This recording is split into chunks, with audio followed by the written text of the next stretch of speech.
नमस्कार, स्वागत है आपका एलकेजी मैकेनिकल में। आज हम बात करने वाले हैं Eicher 242 brake full repairing service. इसमें हम आपको ब्रेक के बारे में फुल डिटेल बताएंगे कि ब्रेक कैसे बनाया जाता है और ब्रेक नहीं लगने का क्या कारण है। इसका ब्रेक बनाने के लिए बहुत सारा सामान खोलना पड़ता है, जैसे चक्का को खोल लेते हैं, बोनट को खोल लेते हैं और हाउजिंग को खोल के निकाल लेते हैं। फिर उसमें देखते हैं एक लाक लगा होता है, लाक को निकाल लेते हैं। फिर उसका जो ब्रेक लेदर होता है, ब्रेक लेदर को बाहर की तरफ खींच के निकाल लेते हैं। और उसमें देखिए ये जो आयल आया है, इसी कारण ब्रेक नहीं लगता है।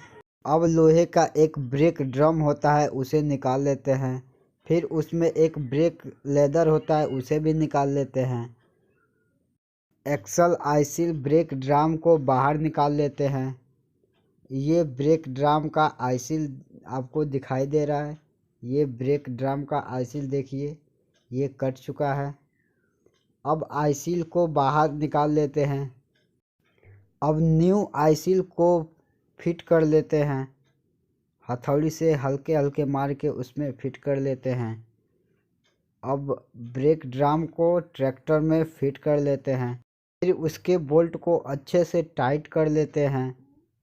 और ये ट्रैक्टर को हमने पूरा वीडियो में दिखाया है, कैसे दो चक्कों पे सिर्फ ये खड़ा है। दोनों बड़ा चक्का खोल लिया गया है। ब्रेक लेदर का ठेया है, जिस पर ब्रेक लेदर फिट किया जाएगा। ये पुराना ब्रेक लेदर है जो डैमेज हो गया है, ये काम नहीं करेगा ब्रेक लगाने पे, इसलिए इसे निकाल देते हैं। और ये लोहे के ब्रेक ड्रम को ग्रीसिंग कर देते हैं और चेक कर लेते हैं इसका स्प्रिंग ढीला तो नहीं है। न्यू ब्रेक लेदर का फिटिंग इस तरीके से करते हैं कि उसका होल पूरा मैच कर जाए, पिन पूरी अच्छी तरीके से बैठ जाए। फिर उसे अच्छे से बैठा लेते हैं। हाउजिंग को सफाई करने के बाद उसमें न्यू ब्रेक लेदर को फिट करते हैं। फिर उसका ब्रेक ड्रम को फिट करते हैं। उसको फिट करने के लिए बहुत ही आसान तरीक़ा से फिट किया जाता है, ताकि वो टेंशन में ना रहे, बिल्कुल फ्री घूमे। उसे अच्छे से फिट कर लेते हैं।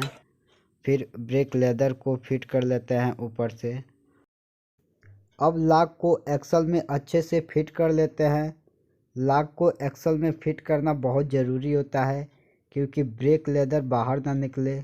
ब्रेक लेदर बाहर निकलेगा तो ब्रेक काम नहीं करेगा, इसलिए लॉक को बहुत अच्छे से बैठा लेते हैं।